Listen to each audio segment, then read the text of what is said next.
Buenos días, hermanos. El Señor hoy nos va a bendecir, ya nos ha bendecido a través del tiempo de alabanza y adoración, porque podemos ver el mover de su Espíritu en nuestras vidas. No solo sentirlo, hermanos, es bueno sentirlo, pero qué lindo es poder ver que el Señor se mueva en cada uno de nosotros. Sí, en esta mañana vamos a continuar de alguna manera con el tema de la semana, hace 3 semanas creo, atrás o 4 semanas atrás, que era a través de los ojos de Dios, y fue la vida de Saulo de Tarso, el varón que Dios utilizó y se convirtió en un apóstol del Señor, en Pablo, aquel que escribió cerca o más de la mitad del Nuevo Testamento. Ahora vamos a ver a otro varón de Dios a través de los ojos del Señor. Para eso te invito a que inclines tu rostro para, antes de empezar, orar al Señor y pedirle que Él nos guíe, nos abra el entendimiento y esta palabra pueda ser sellada en nuestros corazones. Señor, te agradecemos por un tiempo precioso de alabanza y de adoración. Gracias, Señor, porque nuestro corazón, Señor, se llena, Señor, de tu presencia. Gracias porque podemos ver, Señor, que eres tú el que estás hablando a nuestras vidas. Y en esta mañana también, a través de tu palabra y a través de este mensaje, queremos, Señor, que toques las fibras más internas de nuestro ser, que transformes nuestra mente, nuestro corazón, y que podamos, Señor, ver lo que tú ves. Gracias, mi buen Dios. Espíritu Santo, muévete en medio nuestro. Gracias, Señor Jesús. Te bendecimos, Padre. En tu nombre, Jesús, oramos así, agradecidos. Amén. Amén. Hermanos, la vida, hermanos, es un desafío, ¿verdad? Vivir es un desafío. Está lleno de pruebas, pero también está llena de oportunidades la vida. A veces, como creyentes, pensamos que tenemos que entenderlo todo para recién así hacer la voluntad de Dios. Pero déjame decirte que así no funciona. Vamos, pastor, por favor, quiero que me apoye, si puede pasar aquí adelante, quiero que me apoye leyendo los versos bíblicos. Por favor, vamos a Isaías 55, 8 al 9. Isaías 55, 8 al 9. Hay un libro, hermanos, muy hermoso que leí hace mucho tiempo, creo que en varias oportunidades lo he mencionado, del doctor Dobson, un psicólogo cristiano que habla cuando las cosas que Dios hace parece que no tienen sentido o no tienen sentido. Hay muchas cosas que en nuestro caminar hemos visto que Dios está haciendo y no vemos sentido aparente, pero después Dios nos muestra el para qué de todo. Isaías capítulo 55, versos 8 al 9, pastor. La palabra de Dios dice así: porque mis pensamientos no son vuestros pensamientos, ni vuestros caminos mis caminos, dijo Jehová. Del 8 al 9. Vamos, muy bien. Como son más altos los cielos que la tierra, así son mis caminos más altos que vuestros caminos, y mis pensamientos más que vuestros pensamientos.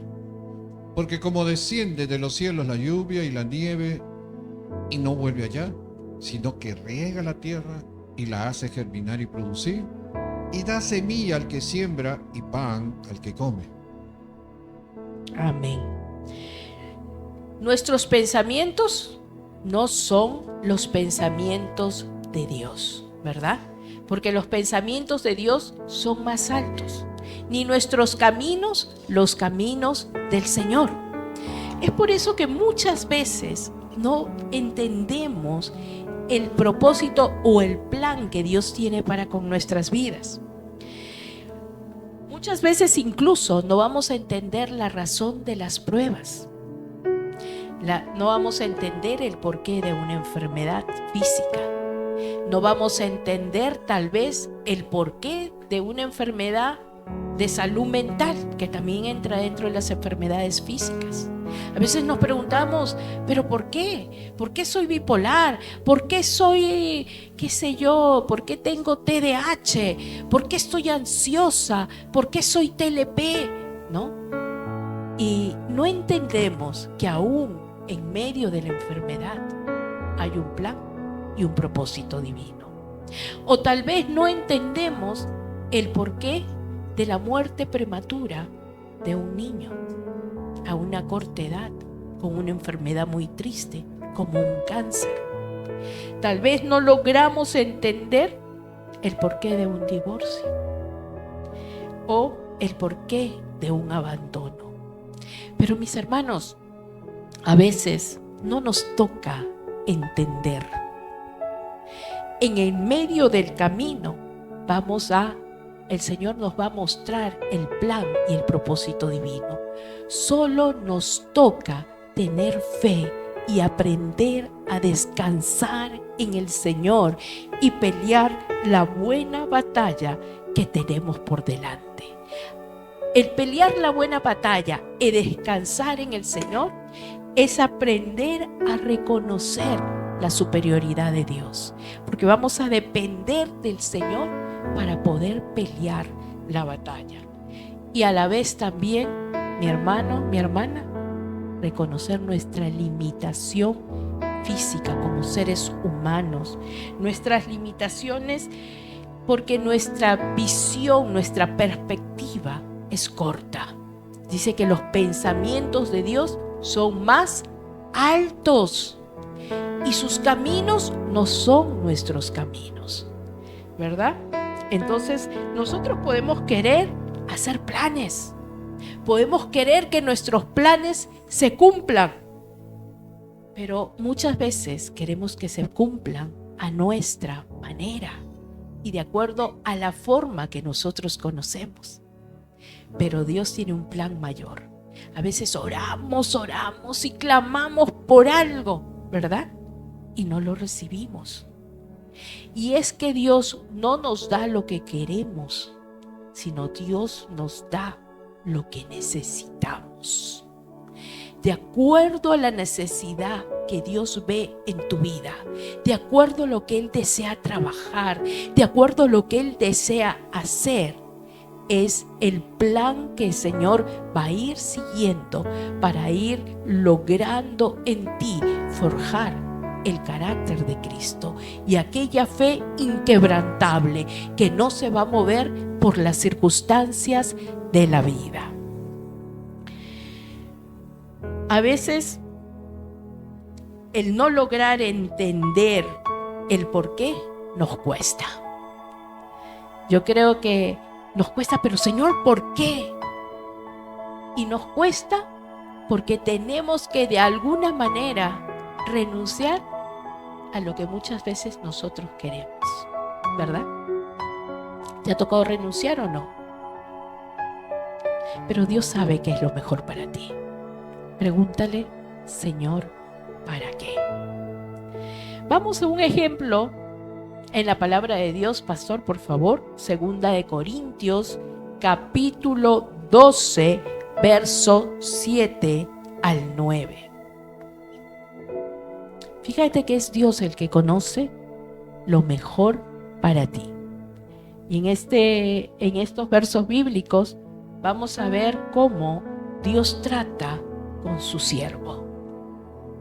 Dice la palabra, 2 Corintios, y para que la grandeza de las revelaciones no me exalce desmedidamente, me fue dado un aguijón en mi carne, un mensajero de Satanás que me abofetee, para que no me enaltezca sobremanera. Respecto a lo cual 3 veces he rogado al Señor que lo quite de mí. Y me ha dicho, bástate mi gracia, porque mi poder se perfecciona en la debilidad. Por tanto, de buena gana me gloriaré, más bien en mis debilidades, para que repose sobre mí el poder de Cristo. Amén. Bástate en mi gracia. No oró Pablo una, ni dos, 3 veces. Y no solo oró, sino que Pablo rogó desde lo profundo de su corazón para que sea quitado el aguijón. Pero por causa de las grandes revelaciones que tenía este siervo, Dios envió y puso el aguijón.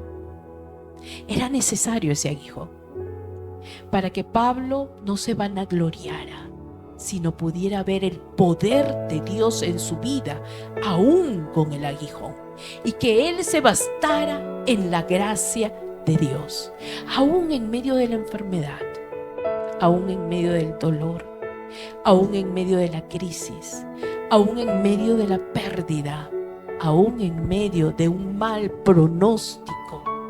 Bástate en su gracia, dice el Señor. ¿Por qué? Porque Él se glorifica en medio de la debilidad. Él quiere glorificarse en medio de tu debilidad, pero si tú y yo se lo permitimos. Cuando podemos reposar, descansar en el Señor y poderlo reconocer como Señor y como Dios, vamos a permitir que Él obre en nuestras vidas.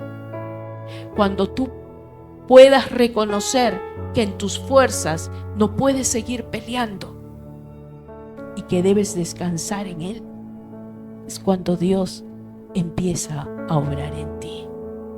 Cuando Dios te ha abierto los ojos para que tú y yo podamos depender de Él.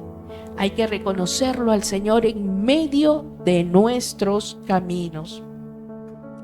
Y aún, mi hermano, mi hermana, cuando decidimos obedecer a Dios, mira, van a venir las pruebas, van a venir las persecuciones, incluso hasta las enfermedades, aún si estamos haciendo lo correcto. Y a veces vamos a preguntarnos, ¿será esto de Dios? ¿Será que esto es lo que Dios quiere que yo haga? ¿Verdad? Pero a veces es bueno recordar que aún en medio de la dificultad, Dios está obrando. Que no estás solo, que no estás sola, que Dios te está sosteniendo. Que la diestra de su justicia te sostiene. Que te toma de la mano derecha y que no te va a soltar. Que Él está obrando. Porque qué fácil es servirle cuando no hay dificultad. Pero qué difícil es servir cuando hay tiempos difíciles. Yo recuerdo el llamado que tuvimos. ¿Te acuerdas, pastor? Yo siempre he sido más rehuyente, más dura tal vez. Así como me ven que me quebranto delante de la presencia del Señor, también me ha costado. El Señor ha roto muchos parámetros en mi vida.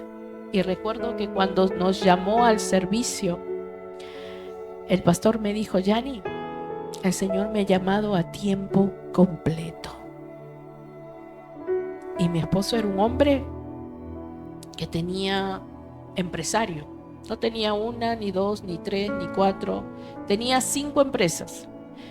Y en aquel tiempo, yo no puedo decir que esto venía de Dios necesariamente, pero todo lo que tocaba se multiplicaba y se hacía dinero. Tanto así que de algo pequeño se salió una empresa. Y podíamos tener 200 trabajadores. Después creo que hasta 360 en otra empresa y así y así. Y el dinero abundaba. Pero tuvimos el llamado de Dios. Y yo le dije: no. ¿Cómo que a tiempo completo? Le dije. El ojo del amo engorda el caballo. ¿Con qué nos vas a mantener? Era mi pensamiento humano. Yo estaba pensando humanamente. ¿Con qué nos vas a mantener? No sé, Yani. Es Dios. Y de mi boca salieron las palabras: bueno, si esa es la voluntad de Dios, que nos quite todo. Reté a Dios, hermanos. Y no hay que retar a Dios. Hay que aprender a obedecer. En menos de 3 meses, pastor, se fueron las empresas. Poco a poco empezamos a perder. Y yo decía, Señor, no puede ser. No es posible. ¿Cómo vamos a hacer? ¿De dónde vamos a comer? Y es que cuando Dios te llama a tiempo completo, no es para depender de un trabajo necesariamente, sino es para depender de Él. No fue fácil, pastor. No fue fácil, pero nunca nos faltó. Hay que aprender a servir a Dios y a obedecer en los tiempos difíciles. Cuando, como decía el pastor, se me fue su nombre, cuando las papas queman. Tony Martin, nuestro amigo, hermano y pastor. Es importante porque ahí se ve dónde está cimentada tu fe. Si tu fe está cimentada en tus empresas, en el dinero, en tus fuerzas, en tu trabajo o en el poder de Dios. Ahí es donde Dios forja tu carácter. Cuando sales a la calle, cuando estás afuera, cuando se te presenta la tentación, ahí es donde tú vas a ser capaz, si tu fe es firme, de decir no y de sostenerte del Señor. Solo cuando las papas queman, cuando es probada tu fe y pulida como el oro, es cuando forjas el carácter de Cristo en tu vida. La oposición te va a servir para poner en práctica tu fe, para consolidarla y para crecer en el Señor. Cuando Dios nos quitó las empresas, nos quitó, incluso entraron a casa y nos robaron todo, pudimos decir, Dios dio, Dios quitó, el nombre del Señor sea alabado. Mi esposo agarró su guitarra y con mis niños cantamos y adoramos a Dios porque Él nos salvaguardó la vida. No teníamos que comer, no teníamos ni una radio, ni una licuadora, porque se lo llevaron todo. No solo se fueron las empresas, sino también todo lo de la casa. Se llevaron todo, pero no nos tocaron la vida. Y el Señor nos sostuvo en tiempos difíciles. Y no miramos atrás, porque su palabra dice, el que tome el arado y mira atrás, no es digno de mí. La vida es un reto, hermanos. Sé que cada uno de nosotros tenemos una historia para contar. Y hoy, a la luz de la palabra, vamos a ver la vida de Jeremías a través de los ojos de Dios. Cómo la vida de este siervo de Dios fue transformada, fue tocada y fue usada para con su pueblo y aún para con cada uno de nosotros. Pastor, Jeremías capítulo 1, verso 4 al 10, por favor.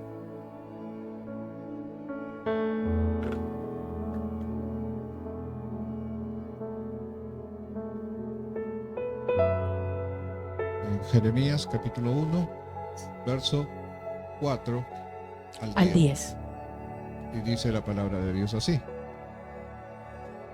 Vino pues palabra de Jehová a mí, diciendo, antes que te formase en el vientre te conocí, y antes que nacieses te santifiqué. Te di por profeta a las naciones. Y yo dije, Señor Jehová, he aquí no sé hablar porque soy niño.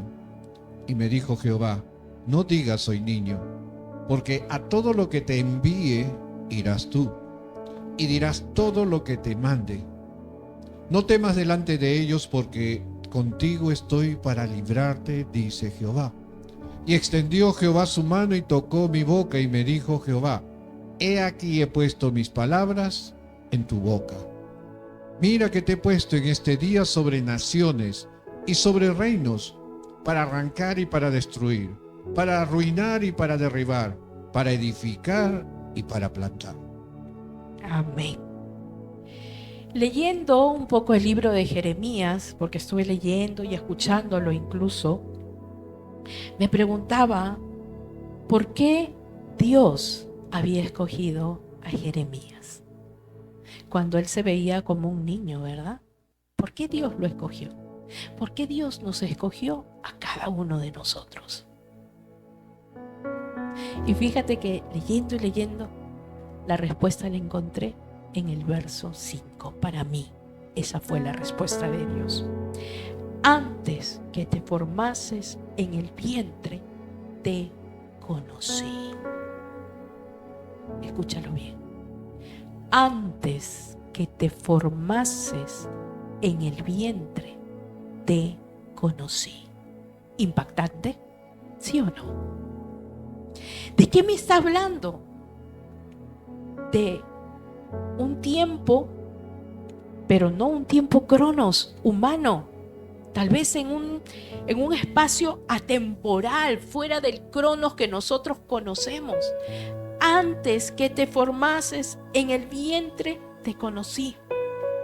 Me habla de un conocimiento de Dios hacia nosotros desde la eternidad. Dios te conoce antes que te formaras en el vientre de tu madre. Y todo lo que hizo en ti, lo hizo perfecto. Nada escapó de sus manos. Todo lo hizo bueno. En su omnisciencia y en su sabiduría que trasciende mi pensamiento humano, mis caminos, lo que yo puedo tal vez llegar a visualizar humanamente, está la visión de Dios para tu vida y para con la vida de Jeremías. Dios no solo conoce a las personas, ojo, después de que nacen, sino aún antes de que nazca. Y esto de que Dios las conoce antes de que estén en el mundo, me llama mucho la atención. El término de conocer va más allá de un conocimiento superficial, de un conocimiento común. Vamos a ver qué implica y por qué Dios llamó a Jeremías y cómo Dios veía la vida de Jeremías. ¿Sí? Cómo el Señor estaba viendo su plan divino, el cumplimiento completo para Jeremías. Y cómo Dios tiene un plan divino para con tu vida y para con la mía. Él ya tiene el cuadro completo. Solo está en que tú dispongas tu corazón a obedecer. La palabra conocimiento implica identidad. Va más allá de tu DNI, de tu nombre completo, de quién eres, ¿verdad? Dios conoce la esencia misma de la persona. Y dice el Señor que no nos ha dado una prueba que no vayamos a poder soportar. Él conoce a cada uno de nosotros. Él conoce tu potencial y conoce las pruebas que vas a vivir. Pero Él conoce también lo que quiere hacer en ti. La palabra conocer no solo implica identidad, que es la esencia misma de cada persona, sino también implica destino. ¿Cuántos de nosotros no hemos pensado en el futuro? ¿Qué voy a hacer? Ya tengo tantos años, ¿qué va a ser de mí? Pero fíjate que ese conocer implica destino, el camino que cada uno de nosotros vamos a recorrer, los desafíos y las oportunidades que Dios pone delante tuyo. Dios ha sido tan bueno que en medio de todo, de la prueba, del dolor, de la angustia, Él nos está sosteniendo. Conocer también implica relación. Dios conoce la relación especial que puede tener contigo. Está en espera de que tú levantes los ojos a Él y que puedas decidir por Él. Él derrama su gracia, su amor, su misericordia sobre cada uno de nosotros, así como la derramó en Jeremías.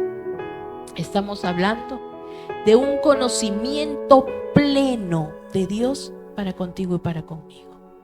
Antes que te formases en el vientre, te conocí. Antes. Dios conoce tu futuro y mi futuro, pero ojo, no lo determina. ¿Por qué? Porque te ha dado libre albedrío. Él conoce lo que quiere hacer con tu vida, pero está en ti seguirlo o darle la espalda. Dios nos ha dado esa capacidad de elegir, pero esa capacidad de elegir va acompañada de responsabilidad. Vamos a ser responsables de cada uno de nuestros actos y de cada una de nuestras decisiones. Pastor, ¿qué dice Deuteronomios 30:19, por favor?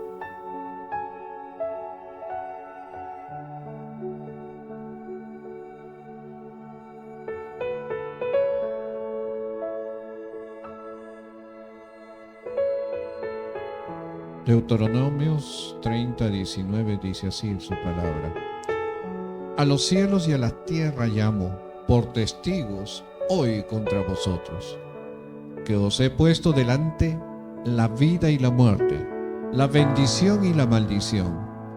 Escoge pues la vida para que vivas tú y tu descendencia. Amén.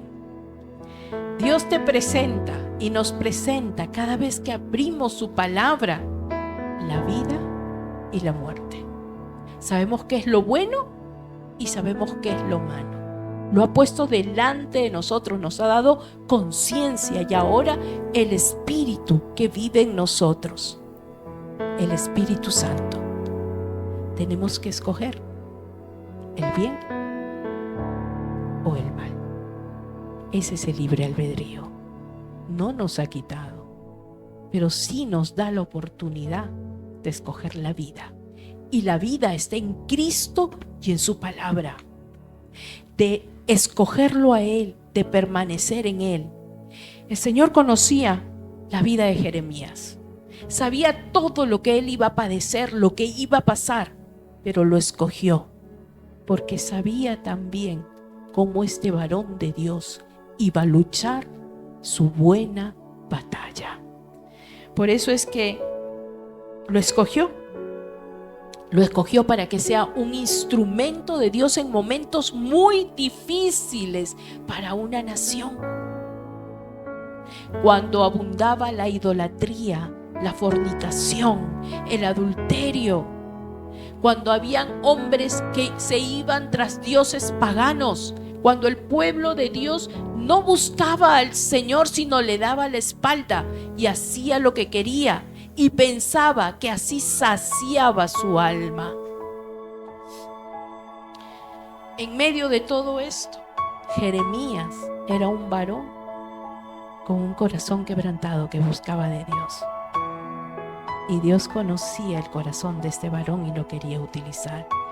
Un varón tímido, conocido en la Biblia, o por muchos, como el profeta llorón.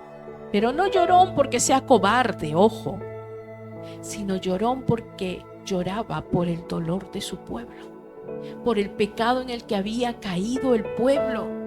Era un hombre que en su corazón había temor a Dios. Era un hombre que quería que la gente se volviera al Señor. Y era un hombre que iba a ser utilizado como instrumento de Dios. Un hombre que aún en medio de su juventud, porque aproximadamente dice la palabra de Dios que tenía entre 17 y 20 años, era un joven sencillo, no un joven que se vanagloriara, porque a veces la juventud nos hace intrépidos, ¿verdad?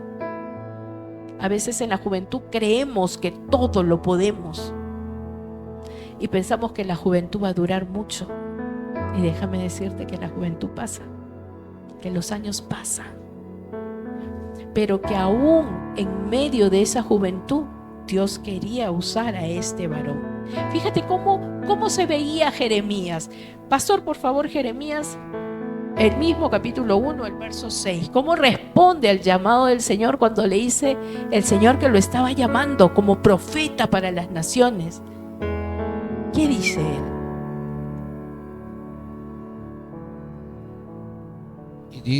Y yo dije, Señor Jehová, he aquí no sé hablar porque soy niño. Fíjate que él se sentía incapaz por su juventud. Él decía, bueno, yo no soy tan competente, no tengo las habilidades que el resto de los profetas tienen. ¿Por qué, Señor, me vas a escoger a mí? Yo no sé hablar, no tengo denuedo para hablar. ¿Por qué me escoges a mí para ser un profeta? Cuando se sabe que el significado de profeta era el portavoz de Dios, aquel que hablaba la palabra de Dios con firmeza, con autoridad, con poder, para poder transmitir el mensaje de Dios. Y es que Dios quería utilizar a ese hombre débil, a ese hombre joven, a ese hombre sin experiencia, pero con un corazón dispuesto a escuchar la voz de Dios. Cuando nosotros disponemos nuestro corazón y no lo endurecemos y vemos que realmente como seres humanos somos débiles, reconocemos nuestra debilidad humana, es cuando Dios se puede glorificar en tu vida y en mi vida. Él tenía que llevar el mensaje de la verdad y lo iba a llevar ante príncipes, ante reyes, ante grandes autoridades y aún ante todo el pueblo que no querían escuchar. Porque nadie quiere escuchar cuando se le confronta con su pecado, ¿verdad? Pero es necesario. Dios conocía la necesidad de su pueblo y Dios quería dar una palabra. Si bien es cierto, había palabra de juicio si no se arrepentían, pero también una palabra de esperanza para aquellos que se arrepintieran. A través de los ojos de Dios, las cosas eran diferentes. Vamos a ver el capítulo 1, el verso 7, pastor, cómo Dios ve a este varón, porque él se veía joven, incapaz, no sabía hablar. Como yo, ay Señor, qué miedo de alguna manera estaba diciendo. Pero vamos a ver lo que le dice el Señor. Y me dijo Jehová, no digas soy un niño, porque a todo lo que te envíe irás tú, y dirás todo lo que te mande. Amén. El Señor estaba hablando directamente a este joven y le decía, no te enfoques en tu edad. No te enfoques en tu debilidad. A veces nos miramos, ¿verdad? ¿Y qué es lo que vemos? No, yo no sé hablar. Yo recuerdo mucho a mi pastor Walter Thomas cuando me dijo, Yani, tú tienes un llamado, tú vas a ser pastora. No, a mí me gusta limpiar el baño, a mí me gusta sentarme atrás. Yo estoy bien limpiando las sillas, las mesas. Estoy feliz sirviendo al Señor. No, tú tienes un llamado. No, pastor. Y ahí está mi esposo de testigo. Un día, un domingo, me dice, vas a salir al púlpito y vas a hablar de tal y tal cosa. Y yo, no, pastor, vas a salir, Yani. Hermanos, me fui al baño, a los servicios, y me escondí de miedo, de temor. Y Dios utilizó al pastor y en el púlpito dijo: no vamos a terminar el servicio mientras que nuestra hermana Yanin no salga de los servicios higiénicos y pase aquí adelante a decir lo que tiene que decir. ¡Wow! No hubo de otra. Sudando, yo me acuerdo que me dio el micro y me sudaban las manos, me chorreaba el agua del sudor. Aún hasta en la actualidad, hermanos, para poder traer el mensaje de Dios, aún mis manos sudan. Pero yo lo que quiero es ver el poder de Dios a través de su palabra en mi vida y en tu vida.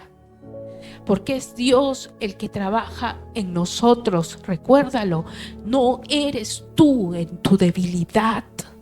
No mires tu debilidad, no mires lo que el hombre ve. Mira a través de los ojos de Dios el plan divino de Dios para tu vida.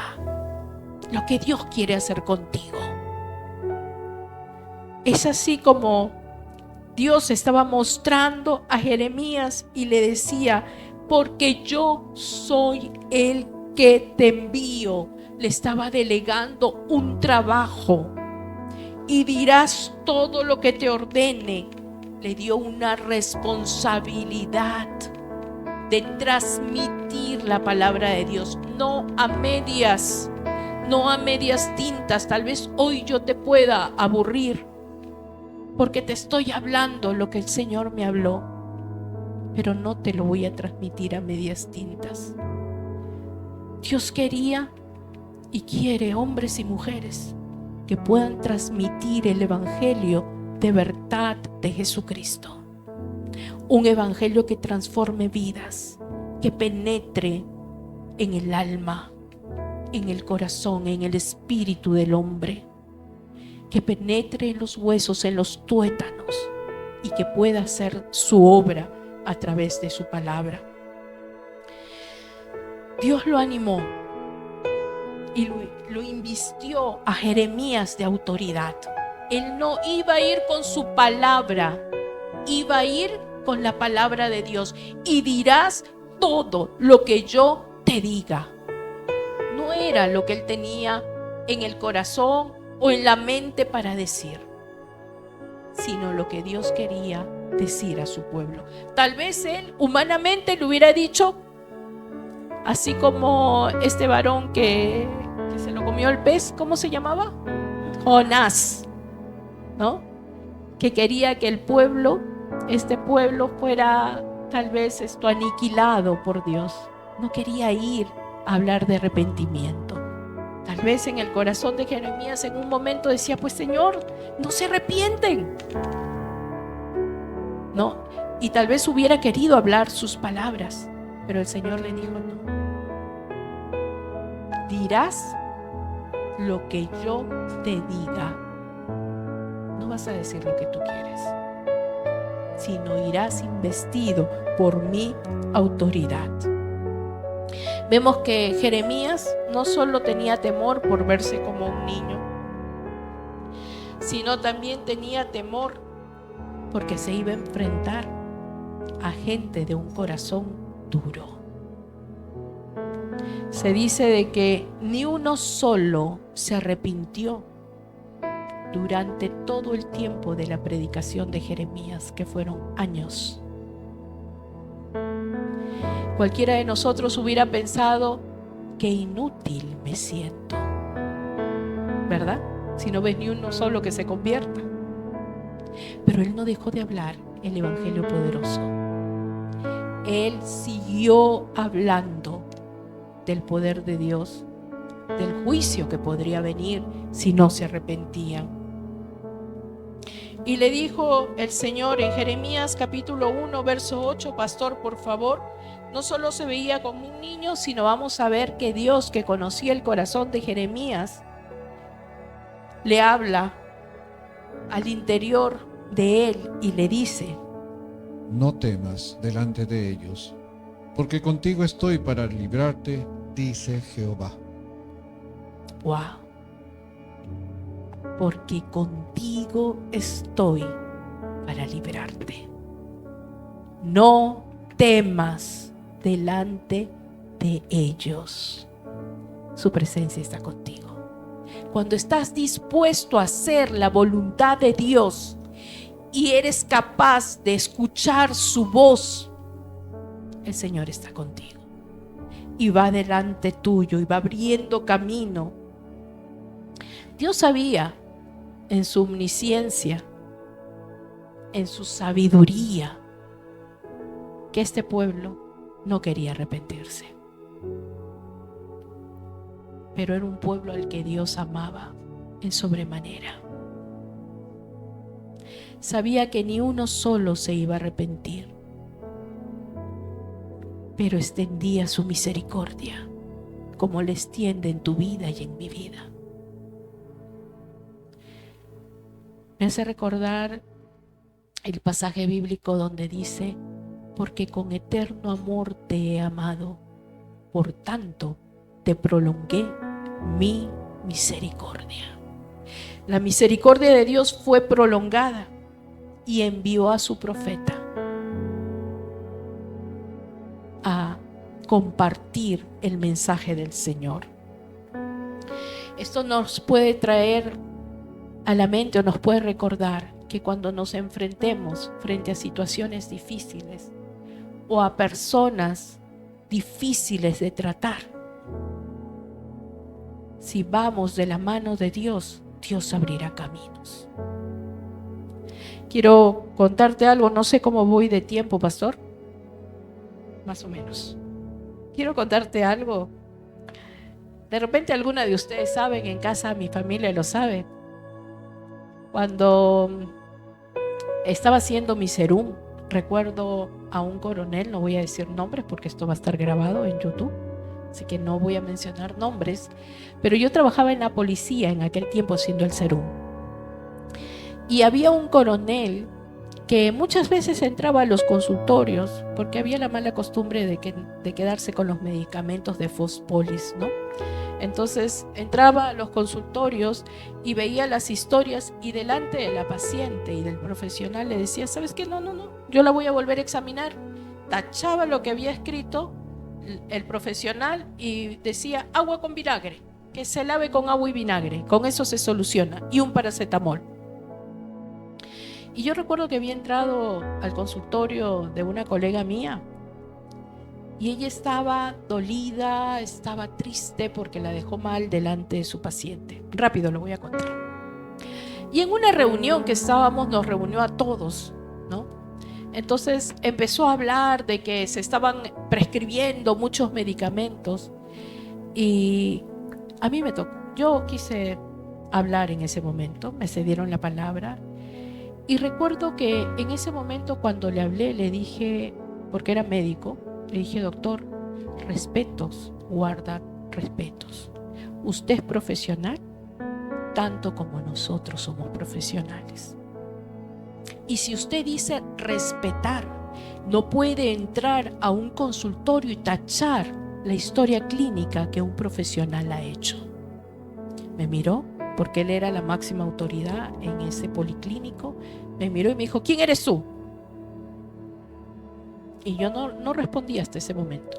Y empezó a hacerme preguntas como enfrentándome. Y volvió a decirme: ¿quién eres tú?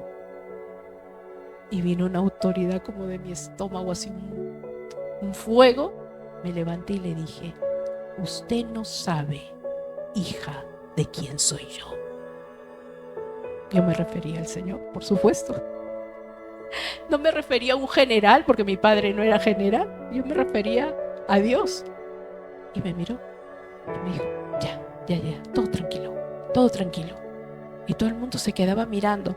Justo como 2 o 3 semanas, sí tenía un conocido general. Me habían llamado a Palacio de Gobierno para hacer unos trámites, ¿no? Que estaba haciendo un favor y me decían: anda, lleve esto. Y yo había pedido ahí en el policlínico: es hija de un general, no le le vaya a decir nada. Es hija de un general, porque él no era general, él era coronel. Bajó y todo el mundo me decía, Yani, ahora no va a salir tu esto del serum, me decía, tu constancia de serum no va a salir, ahora vas a ser la última que salga. No, y todo el mundo, hija de quién eres, porque había ido a Palacio en la época de Alan, hija de quién eres. Y yo saliendo de la reunión le digo a mis colegas, hija de Dios. Se empezaron a burlar, pero yo sabía con la autoridad que había sido investida. Y por eso le dije, y si él me preguntaba, yo le hubiera dicho, soy hija de Dios, de un Dios todopoderoso. Vamos a enfrentar gente que va a querer avasallarnos. Vamos a enfrentar gente que tal vez no esté de acuerdo con nosotros, o nosotros no vamos a estar de acuerdo con ellos. Jeremías enfrentó gente de corazón duro, pero aún así no se resistió a declarar el mensaje del Señor. Ya sé que tengo 10 minutos y no sé, lo dejaremos para la segunda parte. Dios le dio fuerzas para poder enfrentar situaciones difíciles. Jeremías no solo se sentía como un niño, no solo se sentía con temor, no solo se sentía incapaz de llevar el mensaje de Dios. Se sentía como una persona que no podía hablar o enfrentarse a un pueblo en el nombre del Señor. Él se veía pequeñito, pero Dios lo capacitó. Jeremías 1, verso 9 al 10 dice: luego extendió el Señor la mano y tocándome la boca me dijo: he puesto en tu boca mis palabras. Mira, hoy te doy autoridad sobre naciones y sobre reinos, para arrancar y derribar, para destruir y demoler, para construir y para plantar. Hoy te he puesto sobre naciones y sobre reinos, pero vas a llevar mi palabra. Mira que hoy te he puesto. Le estaba diciendo: abre bien los ojos. Vas en mi nombre, con mi autoridad, y vas a llevar mi palabra. ¿Qué ocurre cuando tú y yo vamos en el nombre del Señor declarando la palabra de Dios? ¿Qué dice Hebreos 4:12? Porque la palabra de Dios es viva y eficaz y más cortante que espada de dos filos, y penetra hasta partir el alma, el espíritu, las coyunturas y los tuétanos, y discierne los pensamientos y las intenciones del corazón. La palabra es transformadora. La palabra es viva y eficaz. Cumple su propósito en tu vida y en mi vida. Es viva.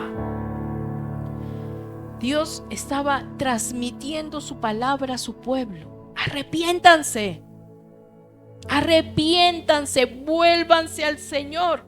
Y le estaba dando esta palabra con poder, con autoridad, con denuedo a su profeta. Pablo incluso dice en Romanos 1:16: porque no me avergüenzo del evangelio, porque es poder de Dios para salvación a todo aquel que en él cree. Al judío primeramente y también al griego. Poder de Dios para todo aquel que en él cree. Es poder, es palabra viva. Es un mensaje poderoso de parte de Dios. Jeremías ya no tenía más argumento.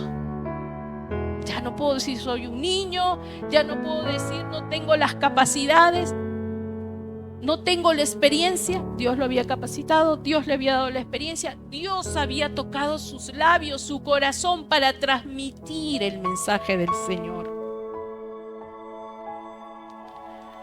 Dios es poderoso. Voy a saltarme muchas cosas que me hubiera gustado también compartir, pero siempre va a existir una lucha interna en tu vida y en mi vida, así como existió en la vida de Jeremías. Él intentó en un momento huir de Dios y no declarar la palabra. En la parte de atrás, por favor, hagan silencio. Pastor. Siempre va a haber una lucha con nuestra carne y nuestro espíritu, ¿verdad? Si bien es cierto, Jeremías estaba cansado, agotado por el rechazo del pueblo, pero él no debía resistir en sus fuerzas. Hay momentos en los cuales vamos a estar agotadas, cansadas, pero no debemos callar. La palabra no debe ser guardada, debe ser transmitida con poder. Él sufrió. El transmitir la palabra le iba a costar sufrimiento. Le iba a costar ser enviado a una fosa. Inclusive le iba a costar el rechazo de su gente. Iba a ser considerado un traidor de su pueblo. Pero él no cayó en la palabra. Muchas veces, como seres humanos, rechazamos la palabra de Dios porque no queremos el señorío de Dios en nuestras vidas. Porque no queremos ver a Dios como nuestro Señor. Estos hombres, este pueblo puso su mirada en la prosperidad, en el intelecto, en satisfacer sus apetitos carnales.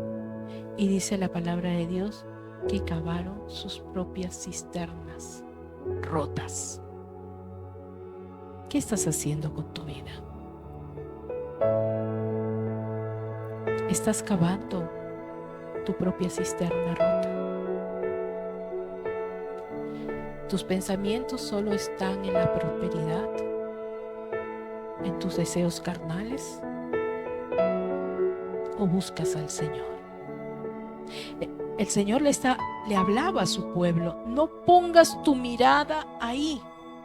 Pero aún así este pueblo fue tras el honor, tras la riqueza, tras el placer, que realmente son las sombras de este mundo. Este es el engaño de un alma cegada por el pecado. Y es así como el enemigo de nuestras vidas quiere tenernos. No fue fácil para Jeremías predicar a un pueblo necio de corazón. No fue fácil quebrantar su corazón y llorar por este pueblo y ver que lo afligieran y que rechazaran su mensaje. Pero era palabra de Dios. Dios había puesto sus ojos sobre este pueblo.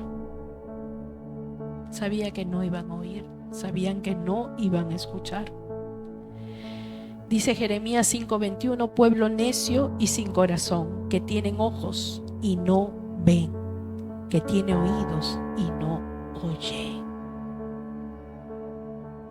Tenían un corazón falso, un corazón rebelde y sin temor a Dios. Pero era un pueblo al que Dios quería salvar por amor. Ahí hemos estado nosotros. Por amor nos salvó, por su gracia, por su misericordia. Dios nunca vio a Jeremías como un hombre débil. No te ve a ti como una persona deficiente, como una persona débil, sino Él lo vio. En Jeremías 1:18 dice que Él lo vio como una ciudad, lo puso como una ciudad fortificada, como una columna de hierro, como un muro de bronce en contra del pecado de su pueblo. Y es así como nosotros debemos permanecer firmes. Él te conoce y me conoce. Conoce nuestras debilidades, como decimos, nuestros talones de Aquiles, y mira atentamente lo que quiere hacer en tu vida. Abre tus ojos y permite que el poder de Dios trabaje en tu ser. Ese es el Dios que tenemos, un Dios de misericordia y de gracia. y a través de los ojos de Él somos vistos más que vencedores en Cristo Jesús. Ponte de pie, iglesia. Ya terminé, pastor. Ponte de pie. Perdón, te he tenido ahí parado, pastor. ¿Quieres orar conmigo? Pasa. Vamos a orar entonces.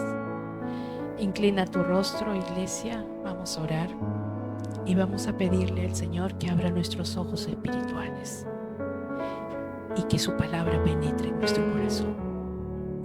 Señor, en esta tarde queremos agradecerte por tu palabra. Gracias, Señor, porque sabemos, así como tú vistes a Jeremías, a este joven, Señor, y lo usaste, así muchas veces, Señor, nos ves a nosotros. No ves nuestras debilidades, ni aún, Señor, aquello que aún no hemos transformado, sino tú ves, Señor, el poder tuyo en nuestras vidas. Quebranta todo yugo de esclavitud en el nombre de Jesús.